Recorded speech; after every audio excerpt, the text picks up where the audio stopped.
This is the eAhora Romeo II 2500-watt peak electric bike, and just looking at it in front of me, I can tell it's not your everyday electric bike. This thing looks absolutely rugged with its fat 20 by 4.5-inch tires, massive dual suspension, and that vintage-inspired frame. It's got a unique, almost motorcycle-style vibe, thanks to the bold lines and the chunky high-strength aluminum build.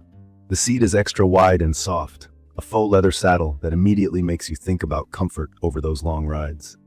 The handlebars are pretty straightforward, but packed with a few surprises, like a colorful smart display and app controls. Honestly, I was a little bit intimidated when I first saw it because of its size and the amount of tech built into the bike.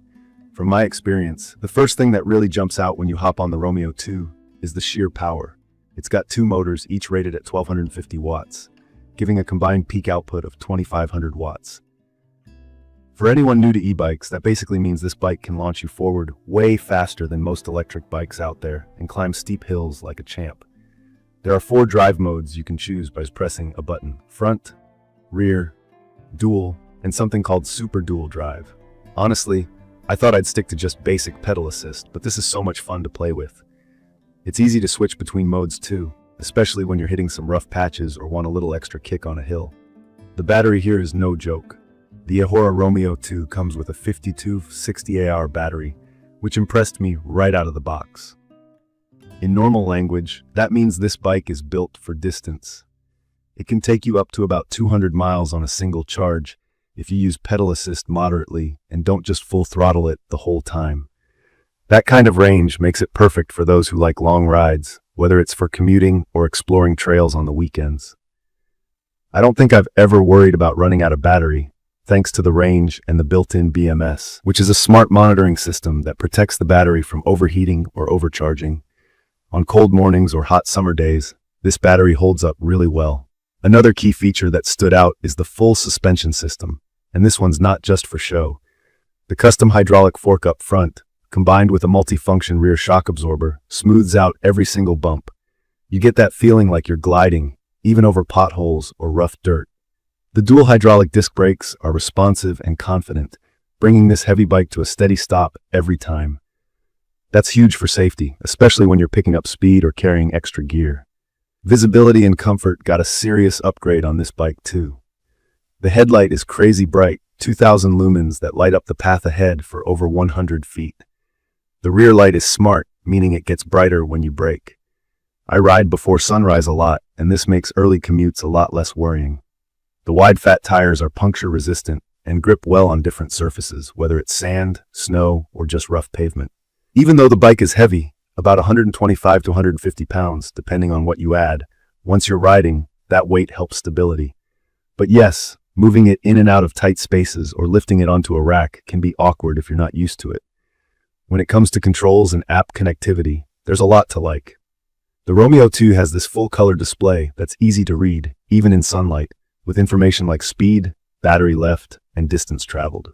There's also Bluetooth connectivity so you can connect your phone, use the Bike Go app, and monitor stats, change settings, and even charge your phone on the go.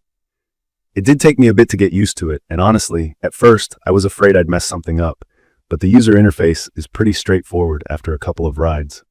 From my experience, assembly wasn't exactly plug and play, but most tools are included, along with both printed instructions and online videos.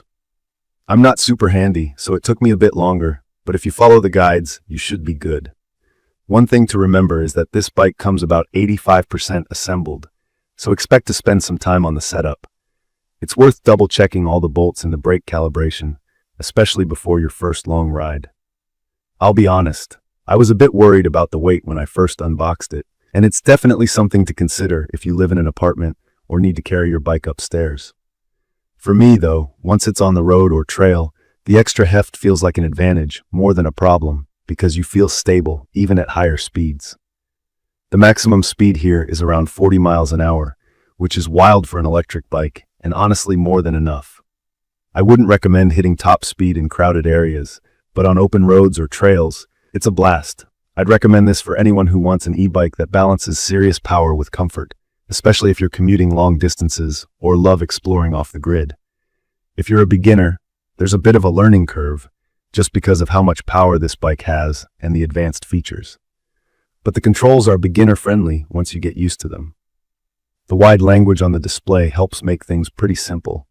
Even if you've never tried an e-bike before, just take your time and go through the manual.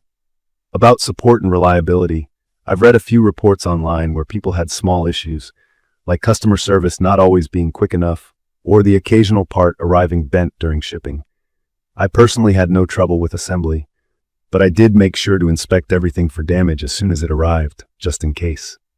The warranty is decent, with 1 year for the motor and battery, 2 years for the frame, and ongoing tech support.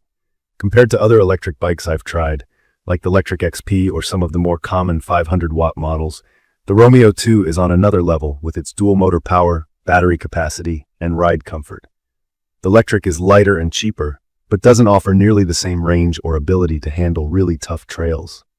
The Cycrown's motor is similar in some ways, but its battery doesn't last nearly as long, and I noticed you get more features and more speed with the Romeo II overall. In conclusion, the eAhora Romeo T hits a sweet spot between power, range, comfort, and design. I think its motorcycle-inspired look really turns heads, and it's just as good on the trail as it is for commuting.